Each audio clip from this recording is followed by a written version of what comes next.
اول ريحه كانت تصحي البيت يوم العيد، كبده على النار مع بصل بريحه واسرار بيوتنا زمان. صوت التشويحه لوحده كان كفايه يلم الكل على المطبخ، رشه كمون ولمسه فلفل والطاسه تقلب سحر.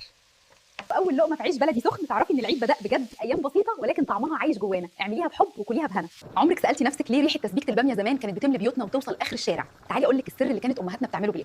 تشويحه خفيفه للباميه الاول مع قرن فلفل حامي، ونحط الصلصه تتسبك مع الباميه على نار هاديه. حطي لايك وتعالي اقول لك سر كمان، توم وكزبره في الاخر، الطعم هيبقى حكايه. وتدخل الفرن عشان تشمي ريحه بيوتنا زمان. ريحه زمان ودفى الايام الحلوه. الريحه وصلتكم ولا لسه؟ اعمليها بحب وكليها بهنا. فاكرين ريحه الفراخ المحشيه رز بالخلطه وهي طالعه من الفرن زمان؟ السر مش في الفرخه بس، تعالي اقول لك السر الحقيقي. طبيعي فالسر في حشوه الرز اللي كانت بتتشوح في السمنه البلدي وتتبين بالبهارات اللي كانت تملي البيت ريحه ودفى. الرز يبرد شويه، نبهر الفرخه بالفلفل الاسود من جوه ونحشي الفرخه بالرز وتدخل الفرن. اعملي لايك علشان تشوفيها لما تخرج.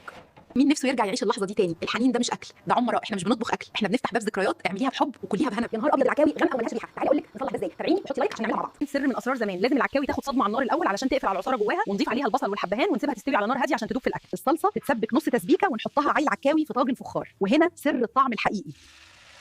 شوفي دايبه ازاي، دي عكاوي زمان واخده ريحه وطعم الفخار. مين جاهز يغمس لقمه سخنه دلوقتي؟ اعمليها بحب وكليها بهنا. ففاكرين ريحه الرز المعمر وهو طالع من الفرن؟ هقول لك السر اللي كان بيخليه يدوب القلب.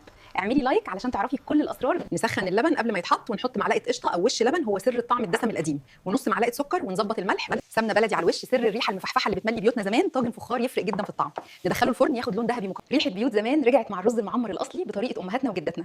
اول لقمه هتحسسك بحنين لايام زمان. مين كان بيستنى وش الرز المعمر ويتخانق عليه؟ اعمليها بحب وكليها بهنا. ابعتي الفيديو لكل اصحابك.